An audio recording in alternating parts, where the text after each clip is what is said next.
Diabetes बा मधुमेह वर्तमान एक साधारण रोग में परिणत हो जाइछि। अधिकांश लोक यही रोग में पीड़ित भी होउछन्ति। जंक फूड खाइबा पई कौनसी शारीरिक परिश्रम न करिबारे एही रोग मुख्य कारण ही होइथाय। मधुमेह रोगी निकट में आउ एक समस्या मते देखा देइथाय, ता हेउछि चक्षु समस्या। तेबे आसंतु जानिबा मधुमेह रोगी चक्षु समस्या विषय रे। वर्तमान घर घरे लोकंग ठारे डायबिटीज देखा देउछि। एहार निराकरण, प्रतिषेध, चिकित्सा जदि मूलरू ठीक भाव न करा जाए तेबे रोगी मानक ठारे चक्षु समस्या देखा देइथाय। मधुमेह रोगर दुईटी स्तर रहिछि, प्रोलिफेरेटिव डायबिटीज और अन्यटी हेउछि non proliferative diabetes. Non proliferative diabetes रु प्रोलिफेरेटिव डायबिटीज हेबा पई 10 वर्ष समय लागि थाए। प्राथमिक अवस्था रे एई नॉन प्रोलिफेरेटिव देखा जाई थाए। एई सब प्रति 6 मास रे थरे डाक्तर रोगी चिकित्सा करती तेबे सेमानक चक्षुर रोगर भल भावे चिकित्सा करा जाई परिबो। प्रोलिफेरेटिव डायबिटीज स्टेज रे सेमानक चक्षु समस्या रे चिकित्सा करने को कष्ट होई थाए।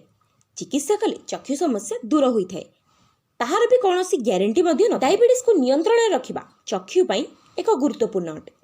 जो माने डायबिटीज को नियंत्रण में रखती सेमानक निकट में 20 वर्ष जाए चक्षु समस्या देखा दी न थाए। एथिपाई प्रत्येक रोगी डायबिटीज को नियंत्रण रखिबा दरकार। दुई कथा नियमित भाव में डाक्तर सहित परामर्श करी चक्षुर चिकित्सा करने निहाती दरकार। डायबिटीज रोग साधारणतः दुई प्रकार होता है। गोटे है डायबिटीज 1 और अन्यटी डायबिटीज 2। टाइप 1 डायबिटीज साधारणतः जीन जनित। 8 वर्षरू 15 वर्ष बयसर पिलांठारे यही डायबिटीज देखा देई थाए। एही छोट पिलांग पई चिकित्सा प्रथमरू इन्सुलिन इंजेक्शन देबाकू पड़ी थाए। बटिका बा अन्य कौनसी औषध एमानंकठारे काम करि न थाए।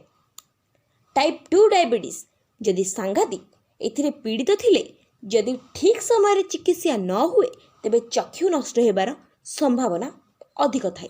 डायबिटीज को नियंत्रण रखिबा पई खाइबा पीबा उपरे विशेष ध्यान देबा दरकार। व्यायाम निश्चित करिबा दरकार। प्रत्येक दिन 30 मिनिट वर्कआउट करिबा दरकार और प्रत्येक दिन सकाळू योग करिबा दरकार। Stay healthy and stay fit. Bureau report GNK TV।